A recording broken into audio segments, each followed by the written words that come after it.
Hello, all. Hello, all, and welcome back to another episode of Real Talk. I am your host, Officer Antoine Thomas. Yep, that's me.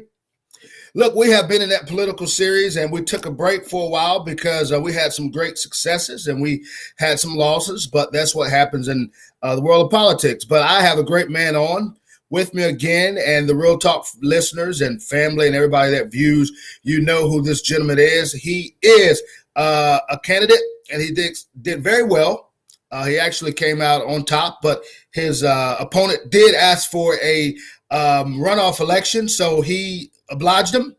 But he is our next lieutenant governor. He is Hal Weatherman. And again, I want the listeners to kind of hear his background, but he is a great speaker, strong Christian. We had a chance to spend some time together a few weeks ago at a Republican Party event right here in Cary, North Carolina. So it was great. I got a chance to hear candidate Hal Weatherman speak as, again, he always does well. So, Hal, I appreciate you for coming on to the show again. Yeah, glad to be here. Thanks for having me. Absolutely. Just give us a brief synopsis again in case some folks missed who you are and what you're running for.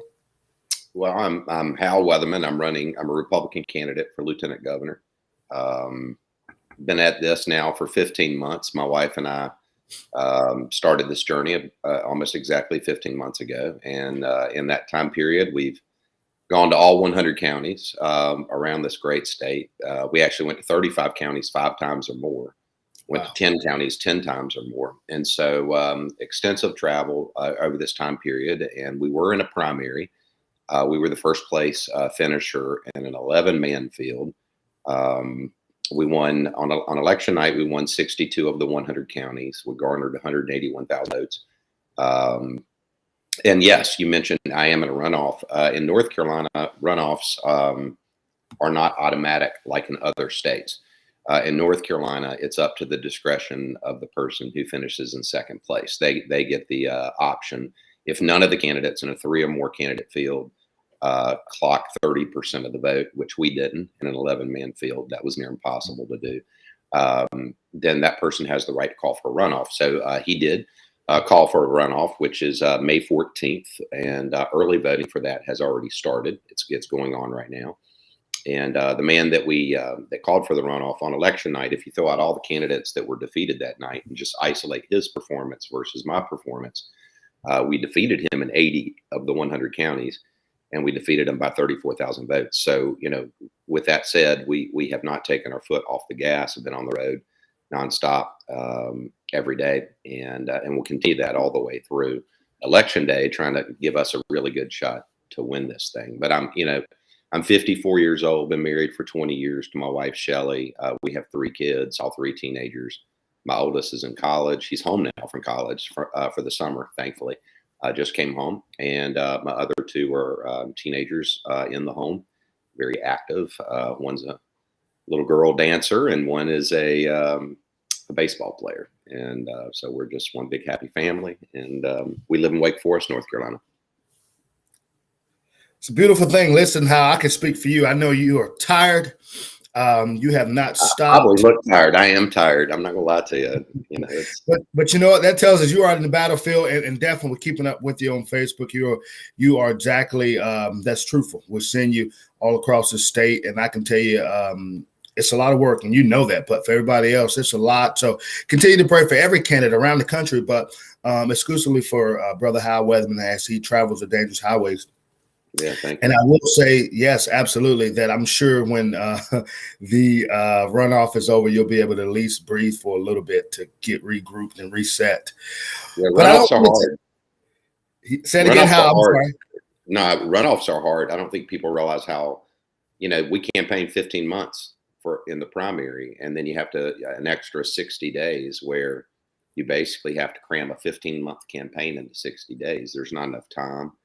It's a truncated election. It's exponentially expensive per capita, per dollar spent per vote that you're going after. It's exponentially expensive as well because you have to target so highly people to drive them out. And there's no support. There's zero support above you on the ticket. I mean, in our runoff, there's my race, the lieutenant governor's race, and then there's the state auditor's race. and that's it. So these are down ballot races. Most people don't know there's a runoff, don't know who's running, don't know when it is, don't know where they vote, and so it's very confusing. And but still, with that said, that's our system, and we're going to plug away at it. I was going to say that, it's historically proven. You said it best that people don't come out for that runoff because they think their job is done. We witnessed. Yeah, they don't even know. I mean, most people. I have so many people come up that supported me in the primary, and they're like, "Congratulations!" And I'm like, "Well, thank you, but with an asterisk, right?" And they're like, "What do you mean?" And I'm like, "Well, I mean, I'm in a runoff." Or they'll come up and say, I'm going to vote for you and Mark this November, and I'm like, "We got to vote for me again first, so I can be there in November." And they're like, "What do you mean?" And so, on election night, on primary election night, I think it was 925,000 people voted. So, a little under 1 million people, which is not bad, about 25% turnout. But in this runoff election, we'll be lucky. We'll be absolutely lucky if we clock 125,000. Right. So basically 800,000 people that have already voted are not coming back out. And so it really is the diehard of the diehards, the activist of the activists. The good news for us is that's what we have spent 15 months courting. I mean, I show great respect to the grassroots because I am grassroots. That's my career. Yeah. That's what I do. And so, I have faith in the people of our party and people that are voting Republican, that they're going to see the hard work we're putting in. And they're going to say, hey, this guy would if he works this hard in the primary, how hard will he work for us this fall against a Democrat? And they're absolutely right. That's what I'm trying to prove is you do have to, it's no longer good enough just to be conservative. It's not good enough to be right on the issues. You have to have a strategy, a team, the will, the ability to go take that campaign to the other side. And so that's what we're doing here. And I ask for people's support. I'm not scared to ask. I ask for your support. If you believe in conservative values, then I'm standing up for those values. So stand up for me. That's my ask. Absolutely. I think you have no issue, even with the small or medium turnout. We saw how it went in the first primary. And so with God's grace and mercy, I know you'll pull it off, but I know you want every vote.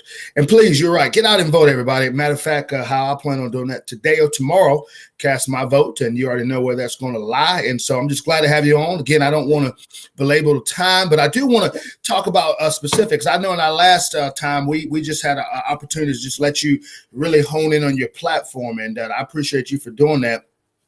Actually went back. I've been listening to the political series while I'm driving in my car, and I think it was a great time. And many people won. It wasn't due to this platform. I know many say, hey, I believe this platform helped push me over. But if it did, I'm very thankful. I just like to get the information out and let people have an informed vote. But what I want to talk about is the 14 duties in the North Carolina statutes in our state as it pertains to the duties that you will oversee, and you did a great job laying them out in our last episode. So I want to remind the folks exactly what those are, and I wanted to make sure that I had the proper information and just not going off the cuff. But what I want to talk about is that, first of all, you're overseeing the state. So the lieutenant governor's job is to oversee the state senate.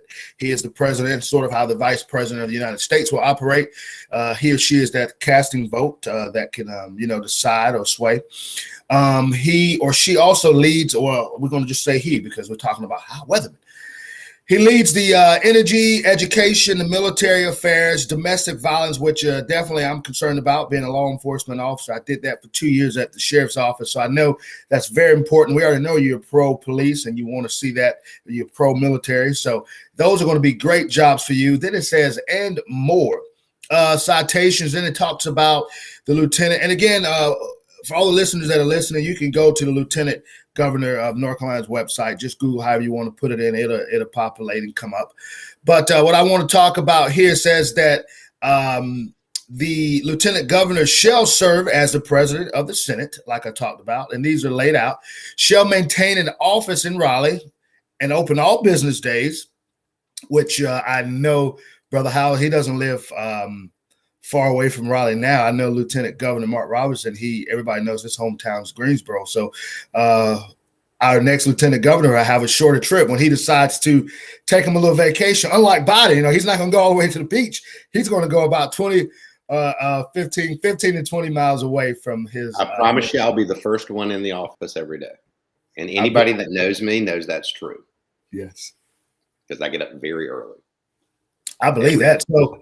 So look, don't be standing outside waiting for him. To give him some time to get in and have his coffee first before you bombard him with questions, right? It also says that the lieutenant governor is empowered to declare an emergency if the governor is not available. And we saw that Lieutenant Governor Mark Robertson had his time to govern the state when Governor Cooper went over to, I think, Japan. And so you look at, he is a member and a designee, or he has to appoint one to represent him if he's not able to serve on the State Board of Community Colleges, which Hal Weatherman told us how important education is to him. And I know he's going to revisit that. He serves as vice chair, or a designee can be appointed to serve on the planning commission for the North Carolina Capitol, or I should say it this way, North Carolina Capitol Planning Commission. So he has that duty. He's also a member of the Board of Education. He is a member or a designee can be appointed. If you notice, it didn't say a designee could be appointed to the Board of Education, but here it says he could appoint one to North Carolina chapter of schools. So he also serves, charter. Serves on the North Carolina Charter Schools Advisory Board. Mr. Hal Weatherman will also serve or have a designee appointed to serve on the Domestic Violence Commission. And then he is a member of the Military Affairs Commission. He is a chair of the Energy Policy Council. And upon gubernatorial declaration of an energy crisis, Hal Weatherman, as our next lieutenant governor, shall chair the Legislative Committee on Energy Crisis Management. And then 13 says he shall appoint a member to the Boxing Advisory Commission. Not sure exactly what that is, but we will dive into it. Yep. Total Say random. it one more time, Brother Hal. I said it's total random, some of the assignments that the lieutenant governor has. Yes, you get to appoint someone to the Boxing Commission. And having been there when Dan Forrest was in office, that actually is a highly sought after commission appointment. A lot of people want that. So, really? Sure, boxing, MMA, things of that nature is a regulated sport by the state. And so Boxing Commission has regulatory authority over it to make sure it's conducted in a safe way. They, pass all their inspections and things of that nature. And so total random that fell under lieutenant governor, but the appointment, there are other people that appoint to that board as well, but lieutenant governor does get to appoint to it. That is interesting. Like you said, random, but sounds like fun. I never knew that part. So I know the listeners are saying, wow, this is amazing. Yeah. Lieutenant Hal Weatherman will not just be sitting at his desk or in the chambers, just, working on bills and listening. He's going to be out helping make sure the regulation in boxing is being maintained. And then it says, say it one more time. I said it's pretty crazy. It is pretty crazy. But those are all the 14. Well, actually, I missed one. Shall appoint 3 members of the Community Corrections Advisory Board. So, again, Lieutenant Hal Weatherman will oversee 14 jobs that are laid out in our state general statutes, laws. So this is a must. And so he's going to get right to work. You heard him. He'll be the first in the office, and he's going to work very well. But I have some specific questions that I want to go through with Brother Hal, Candidate Hal, our next Lieutenant Governor Hal, and then we are going to allow him to rest. So, Hal, if we can just dive right into it. What are your plans as it pertains to holding the North Carolina Board of Education accountable? Well, I mean, I'll be on the Board of Education, so, I'll be an active board member. My plans are to actually hire on my personal staff side, because the Lieutenant Governor can hire staff. I'll hire staff that have education background, education expertise, and will task them with getting the research that I need. No disrespect to the Department of Public Instruction, but I've been there before. Again, I was with Chief of Staff to the previous Lieutenant Governor, who was on the State Board of Education. Just very difficult to get information out of DPI, very hard, and not information necessarily that we were looking for. We might be looking for X and they give us Y. And so want to hire my own staff, do my own research. I'm really concerned about our state's use of federal pass-through funds that are federal in origin, but they pass through the state. And a lot of times I don't believe they get the scrutiny that state originated money gets. And because of that, I have the theory that a lot of these three-letter acronyms that are in our school system right now, things like CRT, DEI, I believe these are three-letter acronyms that are consistent with the DNA of the woke agenda. And how they exist many times is that they are propped up by federal pass-through funds that no one has shown scrutiny to. And I don't want to take that money if it comes with strings attached, which it does. And so I want to root it out, and I'm not going to trust DPI. No offense to the people at DPI, but I'm not going to trust DPI to do that rooting for me. I'm going to hire my own personal staff that have the expertise in it. We're going to find it, and then work through our board appointment to our board position there. For there to be accountability. I want to bring as much transparency as the system as possible.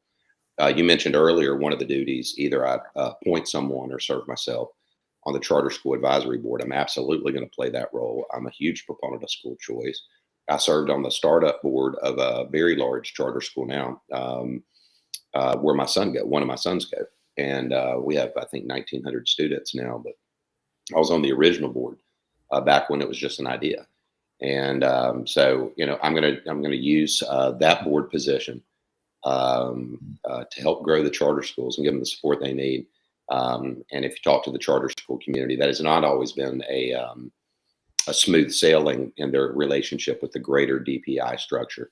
And so they need advocates there to help them and support them and make sure that they're being treated fairly. And so going to use that. So that would be two main ways that I'll, do my part to hold them accountable. Beautiful, beautiful. Please explain your three biggest issues that you want to tackle. I would say day one, but we don't want to put that much pressure while you are in office in your first term. And you may have more. You're welcome to elaborate. But what is your three biggest issues you would like to tackle for the citizens of North Carolina? I mean, I want to use the board position on the community college board. And I've preached this message all over the state. I want to do my part to fundamentally remove the stigma that our society has put on men and women who work with their hands, that work in the trades. I believe there's dignity in work, all forms of work. And I think that our society for too many years now has pushed generation after generation of young kids into a 4-year university degree system where they're coming out in many instances with degrees that are just not marketable. There's no value to them. Then they come out and they're $100,000 in debt and they can't find a job. All the while, there are many good jobs out there that are in the trades: HVAC, plumbing, commercial welding, electrical work. And somehow we put a stigma on these jobs, and so I think that needs to change. And so I'm going to do what I can do on the community college board. I'd like to insert myself into the actual apprenticeship program of North Carolina, which is currently housed at the community college, which I think is the proper place to house it, and breathe life into that program, help champion it, work through some things. I look at other states, Georgia, Texas, South Carolina. I look at their apprenticeship models. I think they're a little bit better than ours. I hate to say it, but I do. And I think ours is not over publicized. It's a little clunky to use. It's not overutilized at all. And I don't think we properly use our tax structure here in the state to incentivize companies to utilize it. And so, I want to be involved in that. That would be project number one. Project number two will be, going back to what we said about my role on the state K-12 board. I am going to be relentless in systematically rooting out the woke agenda out of our schools. Politics needs to be out of our schools completely, whether it's CRT or DEI or SEL, all these different acronyms. They're basically just using these entities in the federal pass-through funds that fund a good chunk of it to push the sexualization of our children, fairly radical agendas, many of which that I believe have Marxist origins. that are meant to divide us as a people. And shocker, they are dividing us as a people. And so we need to get those out of our school system, return the schools back to basics, reading, writing, arithmetic, science, civics, prepare our students to be able to compete, to get a job, a good paying job, to make them self-sufficient. And we need to leave all the politics out of the classroom. And so do my part there as a voting member. The school board to just root that out everywhere I get the chance. And then the third thing, is very unorthodox, but I've made a public vow and I've aimed to make good on it, that if I'm elected lieutenant governor, I'm going to embed in the office of lieutenant governor itself an election integrity unit that monitors the election integrity of our state voting system. And something I feel very strongly about, something I'm passionate about. My day job right now, I am the founder and the president of a 501c3 nonprofit that does election integrity here in North Carolina. And I've said this repeatedly. I'm a private citizen just like you. It's a shame that I had to go out and start a nonprofit to do the watchdog activities, the transparency activities, the checks and balance activities on our state board of elections. I think the state itself should do that. And so, I'm going to, again, very unorthodox, but I'm going to embed probably a small unit because I only have so many FTEs assigned to the office. FTEs are full-time equivalents. It's government parlance, for employees. But no, I do intend to do that and make good on that promise. Those would be three things. I mean, there'll be many more, but yes. Yes, there are going to be many more. We are already aware of that. We know that. We would just want to hit three for you that would give an idea. Now, this is a no-brainer, but I still have to ask because some may be wondering, will you be accessible to the constituents of North Carolina when needed? 100%. 100%. I mean, look, if people don't know that about me by now, then, there's not much I can do to convince them. I'm on the road every day. Virtually every place that I speak, I take Q&A. I don't filter the questions. I don't, I'm not going to govern from Raleigh. Yes, I have to have an office in Raleigh. Yes, I have to preside over the Senate where they're in session. That will be in Raleigh. Other than that, I'm going to be on the road. And so that you're going to be able to know your lieutenant governor. You're going to be able to meet your lieutenant governor. You will have the lieutenant governor's personal cell phone number, and you can call me. No matter what you think of certain politicians, like I'll give you one, for instance, Nikki Haley, no matter what your personal beliefs are of her in her run for president and all that, I don't want to get into all that. I'll just simply say, for instance, I'll use her as an example. You can talk to any company that's out there worldwide that has relocated to South Carolina, and they will tell you why they did it. They'll tell one of the reasons is the governor themselves, Nikki Haley, gave us her personal cell phone, and any problem we had, we ran through her. That's the type of lieutenant governor I'm going to be. I think that is what you should do if you are a public servant. You should have, you should be accountable to the people that you serve. And so I will always be accessible, and I want to be held accountable as well. Love it. I think that is very important, and that's personable. And we know you'll make good on that. I like that. So we know you have big shoes to fill. Also, Mark Robinson had big shoes to fill under your boss, we'll say, right, as you were his chief of staff, Dan Forrest. So that trickles down. You're going to follow and pick up where Lieutenant Governor Mark Robinson left off. How does that look for you? And again, not really trying to get you on the spot to know all about what he's done, but I know you know some things. How will you continue that quest and build upon it? Well, I think I'm not running to be Mark Robinson. Those are big shoes to fill. And by the way, those are literally big shoes to fill. I'm not running to be Dan Forrest. I'm not running to be, I'm running to be Hal Weatherman. I respect both men. I think they both have built upon one another. Like, Dan, I think kind of paved the way in the modern era. Really, I think that'll be his legacy of what a lieutenant governor does, how activist oriented they can be, how proactive they can be. I think Dan, a lot of people look at Mark now, and Mark is such a transformational character, and he's kind of eclipsing maybe the image of Dan, but I think people forget like what the office was before Dan Forrest got there, and then how he just turned it into a very active, proactive office. So we're proud of that. I think Mark has done an amazing job. One particular area that I'd like to continue, just on a different side of things, would be, some of the sexualization issues we were just talking about in the school system,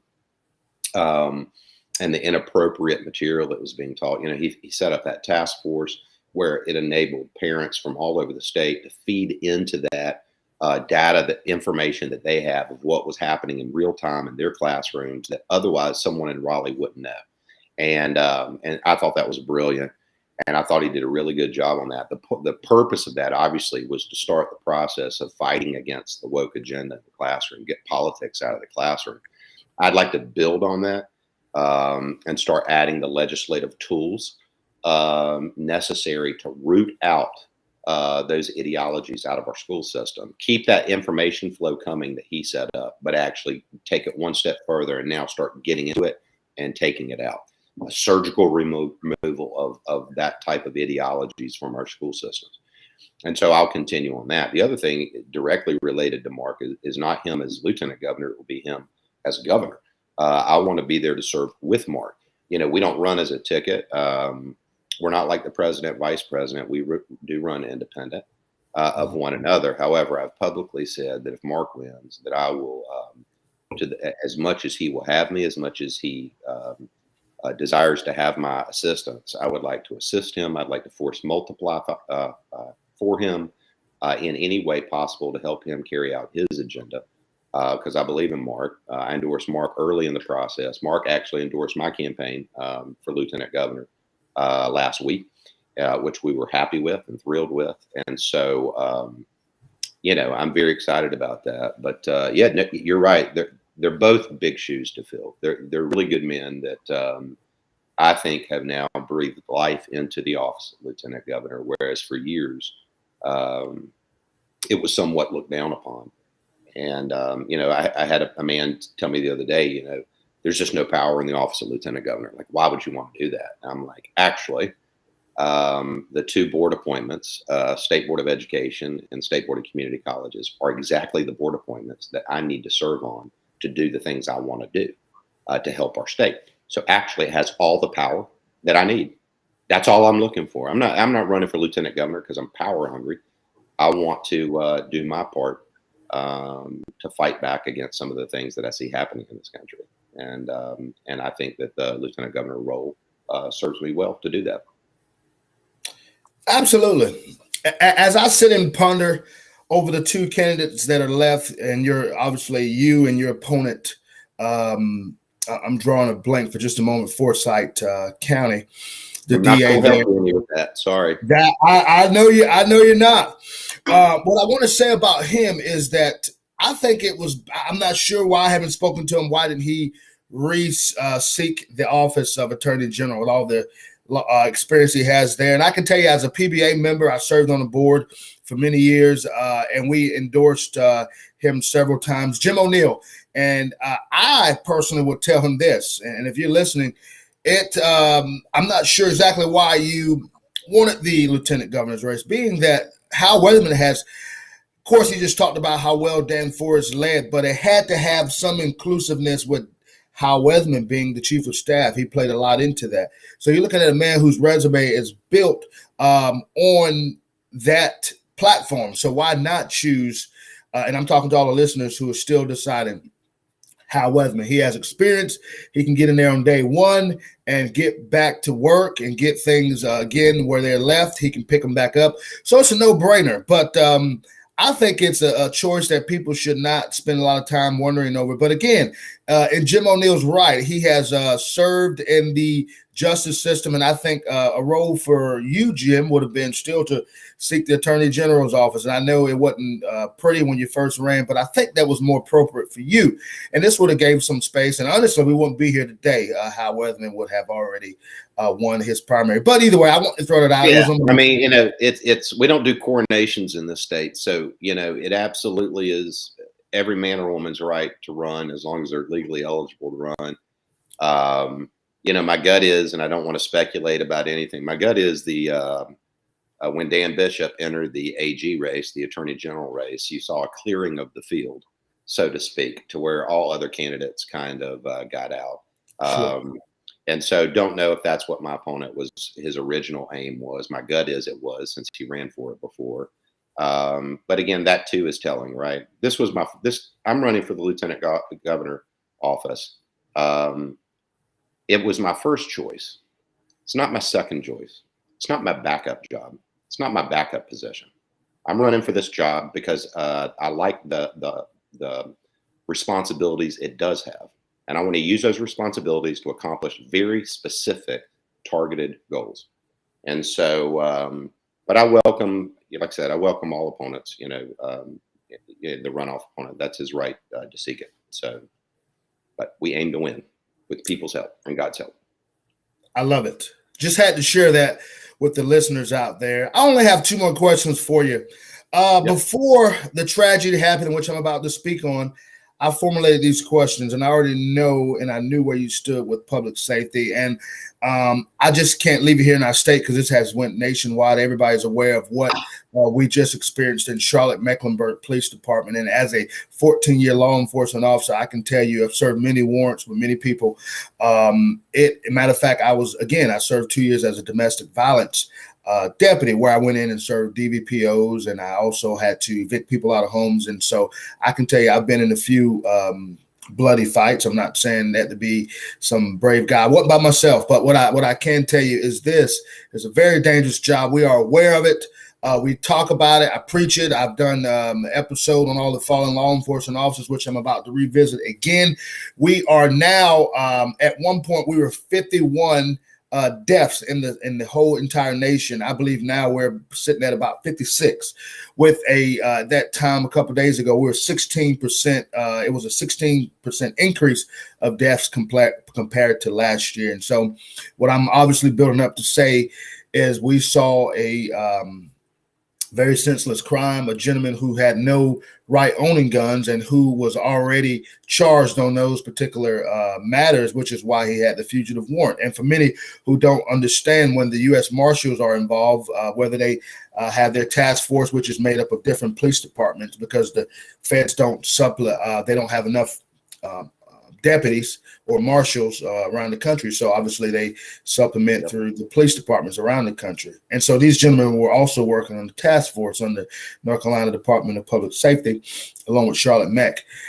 And they went in to serve a fugitive warrant, which means when the marshals come in, you are a criminal that just cannot be taken down without this type of protocol.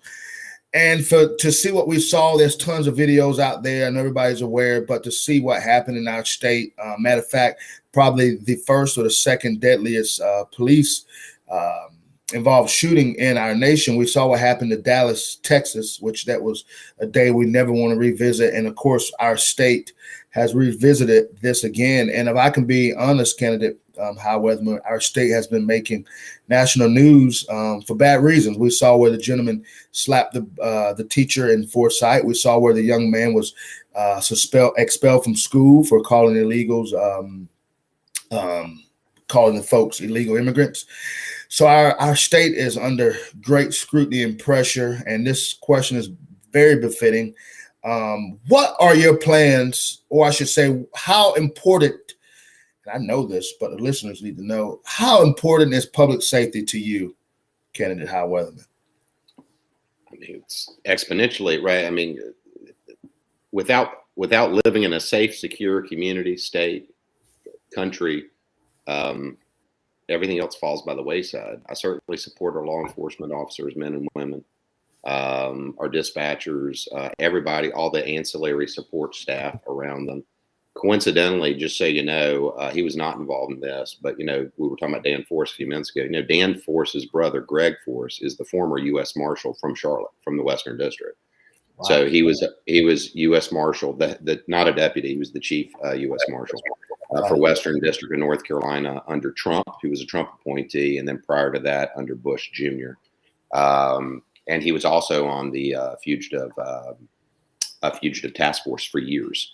So he was actually one of the first people I thought of when that went down yesterday, if this would have happened, or, a couple of days ago, if that would have gone down 3-4 years ago, then Greg would have been involved in that directly. And so that's scary. My heart goes out to the families. But listen, we have to be real about these things, right? And here's the reality: we live in a dangerous world. It's getting more dangerous. It's getting more dangerous because we're electing the wrong people. And no politician is going to be able to wave a magic wand and solve all the problems. They're not. But we cannot allow district attorneys to come into office, do cashless bail, catch and release programs. We cannot allow city councils to come in, county commissions come in and set up, quote, sanctuary cities that become magnets for people who want to commit crime and then be shocked when they commit crime. We have to start electing law and order, constitutional, limited government conservatives to stand in the gap. Otherwise, if you leave it up to the liberal left, they will drive this country to hell, which is exactly what they're doing. What they have done on our southern border, the complete collapse of our southern border, we're looking at hundreds of thousands, if not millions, of military-aged, able-bodied men from countries, many countries, documented, coming in from countries that commit terrorism against the United States, coming into our country. The next governor, the next lieutenant governor of this state, and every state in the union will have terrorism on their soil in very short order. In very short order. So I don't want to conflate the issues, because I know this was an outstanding warrant being served on someone, but we live in a violent society now. And because of the actions of the liberal left, we are going to live in a far more dangerous society. One of the things you mentioned then, you mentioned the child who was sent home from school because when asked about alien, or illegal alien, he meant, you mean like illegal aliens? I support that child. I don't have any problem with what that child said. We don't need thought police. We don't need the politically correct police. We need to stand behind the police and let the police go out and do their jobs. But we don't need these false narratives, these false battles being fought on our college campuses and in our classrooms from the politically correct people. We just don't need that. So that, to me, that's an outlier from what we're talking about here. But I did want to put that out there that, but I do stand with the police, and, I believe in constitutional carry. I believe in our Second Amendment rights. And that will be controversial in this upcoming election. I have absolutely no doubt. But, my position is this: we need to support the police in every way that we can. But one way is not to limit our constitutional rights to bear arms. That is not the way you deal with this. I tell people all the time, in the world that we inherited from the liberal left, where they're defunding the police, where they're creating sanctuary cities, where they're doing cashless bail, where they're doing catch and release, where they're ordering police to stand down and not go after, when DAs are willfully and openly saying we're just not going to prosecute things, and crime is running rampant. When we saw riots happen under Governor Cooper, where they openly refused to protect property owners and allow buildings to be burned down and ransacked. When you live in that society, where there are people on the left that absolutely want you to walk the streets completely open to all of this, I tell everyone, if you are of age, own a firearm, learn to use it, get trained on it, properly store it, and have you and every member of your family of age carry it at all times, in all places. That's the world we live in today. So, when we talk about Second Amendment, that's what I talk about, because you have to. That's the world we live in. Who's going to protect us against all these people that have come across the border from terrorist nations? Who? Yeah. Who's going to do that? Right? Especially in those communities where they have active city councils defunding their. Who's going to defend you? The last line of defense is going to be you. And so, yes, I support the police. Yes, I support law enforcement, but I also support our citizens understanding the times they live in and taking actions to protect themselves and the people that they love. Very important, very well said as well. Looking at the numbers here on Officer Down Memorial page, and I just want to give it out, and then we're going to move on. We'll have one more question. We're sitting at 55 deaths as of today, 22% increase. So we went up from 16. We're now 22%. We have 21 gunfires. That's how we have been this year, killed mostly with a positive of 24% increase of that since last year. 21 auto-related deaths, maybe had a medical issue or they were driving fast in a high-speed chase or trying to go to a call. 7 were medical, heart attacks, whatever that may have been, natural deaths. And then 6 were other related incidents that happened. But as we see, auto and gun are equatable, they're equal. However, gunfire seems to be the biggest one. And Candidate Hal, you preached it. I believe in the Second Amendment, and I believe everybody who is law-abiding should own their weapons and for all purposes that you mentioned. And I agree totally.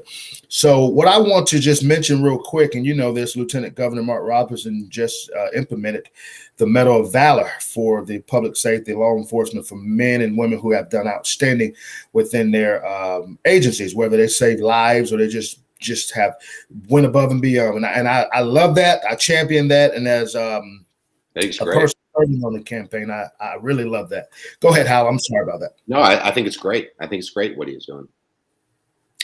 And I know you will continue that quest for that. And sure. It's a great program, and I appreciate it. What I want to ask, and I'm going to also talk to Governor Mark Robinson. Governor Cooper put in and you're aware of this, a task force that was made up to hold the police in North Carolina accountable. Of course, he put BLM members on this task force. He put convicted felons, and I know for certain because I know a gentleman who serves there. I'm not going to mention his name, but he is very vocal against the Raleigh Police Department. He's always there first on the scene. No matter what the outcome is, he's there to ridicule the police. I would love to see something that counteracts this, and hopefully you brothers will demolish this, because it is not to enhance, it is to tear down what we're doing in North Carolina as public safety. And I can speak on, I talk about it all the time. We're not perfect. We do things wrong, but I can tell you day in, day out around this country, and you know this better than I know how, because you speak to them, you have spoken to them. There's many good men and women who are not trying to wreak havoc, who are not trying to kill, who are not trying to harm. And so I would love to see this task force either demolished or something that we can counteract to have. And of course, yours truly would champion and help in any way we can. But I want to, because this has really torn down our morale a little bit in around the country, but the state for sure. Listen, I agree with you. I mean, there's so many communities in so many states now that are not standing behind their police, and if for the violence, it would not be laughable, but it's almost laughable that when you see their policies get implemented to defund the police, to set up scrutiny that's so strong on the police that the police can't police, and they start backing away, and they can't chase the bad guys, or they can't, unless it meets this criteria, this criteria, this criteria, and the police officer is expected to come up with that rationale in nanoseconds in a life or death situation, where they just start backing away and letting crime run rampant. It's almost laughable to see those same liberals now that are implementing those policies, for the roosters to come home to, I mean, you can see what's happening in their communities, and now they're turning to people saying, we need help, we need help. Or, I mean, what did you expect? What did you expect? Evil exists in the world. Evil exists in the world. And so those of us who are not evil, right, those of us who want to stand against it must stand against it at all times. And that's what the police do. The police are there to provide order and stability and safety and security for all people, all races, all ages, all everything. And I support them. I know you do. Obviously, you are one. You're a law enforcement, and appreciate that. But, Mark Robinson will be a great advocate for a law and order in the state. I'll be right there with him for law and order.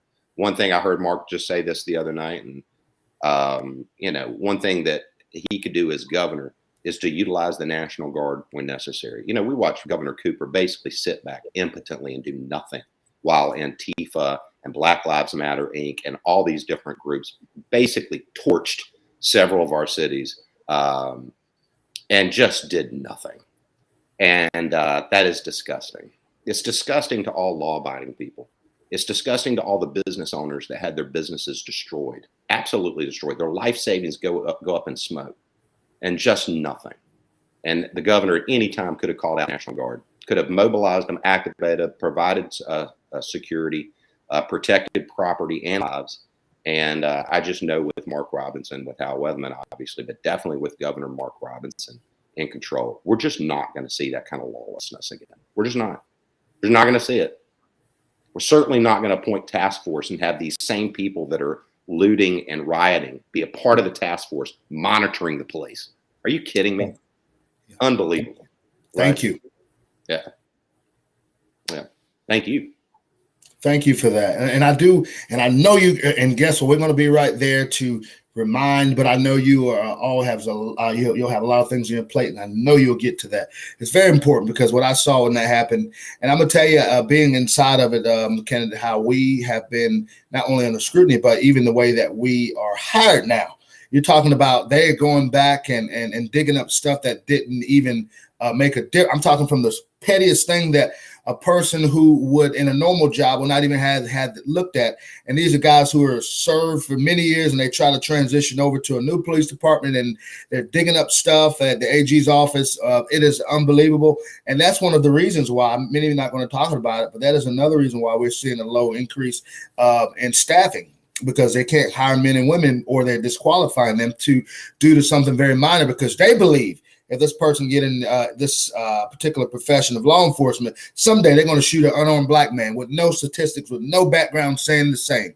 And I'm going to talk about it. I'm going to speak out on it because I know. And one more thing that we are in an issue with right now, Candidate Hal, I know you and Governor will take a look at this when on your desk.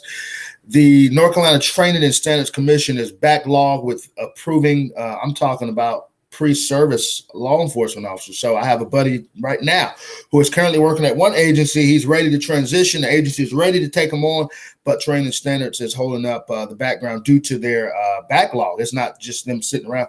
They have so many cases to look into, all because of the Josh Stein himself and Cooper have put these mandates. And so that's something I would love to see changed, and maybe get some more help in there of investigators who look at our background, but just to speed this process up, because there's many small towns that are needing police, but they can't hire them because Training Standards hadn't approved it. So I want to mention that, and we'll talk more about it down the road. And I know you'll do a great job. Bureaucracy should never stand in the way of progress, ever. And if it is, then especially not law enforcement related, right? I mean, that's just ridiculous. What do you value? Do you value the bureaucracy, or do you value law and order? I mean, yeah, it's just I agree with you. I agree with you. It's a beautiful thing. Thank you. We'll talk more about it on both ends, but we know you're going to champion all this. We're running out of time, but I want to say one more thing. One last question to you. What do you hope will be your legacy as the lieutenant governor? And I'm talking about both 4 years. That makes up 8 years. What would be, let's leave it with one. What was one thing you would love to leave as your legacy for the next lieutenant governor? I don't know. I'm not there yet, so I haven't thought about that. I'm the same as in life, that I treated people with respect, that as an elected official, that I was open and accessible, and did the best that I could do, to solve problems that were put in front of me, and did it with a smile on his face. You know, I'd like to bring civility back into the political arena to the best of my ability. You can disagree. I mean, I get passionate about stuff frequently, but still, I'm not going to do the character attacks or character assassinations on people, because it's just not necessary. It's just not necessary, because one day we all have to give an account after we leave this earth. I believe that. I don't believe that's a fictitious thing. I think that we will all stand and have to give an account to our Creator for our actions. And what little talents God has given me, whatever my purpose here on this earth is, I don't want it to have wasted it ripping someone else to shreds. I just don't want to do that. And I see way too much of that in politics today. And I think it's why so many people are losing faith in the system itself and in their elected officials, is because there's a disconnect now between them. And there's many causes for that. We don't have time to go into all that, but I just want to be real. I just want to be genuine, just want to be real, and quietly serve out, serve the people, and serve my time to the best of my ability to help and solve the problems. That's it. You heard it. You heard it from candidate Hal Weatherman. He is bidding the seat of Lieutenant Governor of North Carolina. I'm going to let you allow the folks to know where they can help and find you at, and then I'm going to come back and close, and we're going to get out of here. Thank you for being on this show, by the way. I enjoyed it, and to all the listeners, you will see more of Lieutenant Governor once he's seated in position.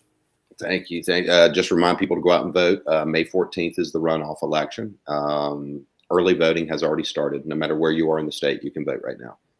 May 14th is Election Day, and if you want to learn anything else about me, where I stand on most all positions, you can find that at halweatherman.com. And we're on all social media platforms, major ones, Facebook, Twitter, or X, and Instagram. Awesome. Get out and vote. We need your vote. To all your friends and to all my law enforcement friends and listeners, you've been watching my page. I need you to go out and vote for Lieutenant Governor, our next Lieutenant Governor, Hal Weatherman. He will champion all needs and all concerns in public safety, but of course, the whole conglomerate of the things that we are doing in law enforcement and across this great state. I'm tearing up things here. I'm tearing up the props. But hey, I like to get a little bit rowdy. But I will say that we need your support. And again, he is will be, with God's grace, our next Lieutenant Governor. Hal Weatherman, I appreciate you for being on this show with me. Thank you.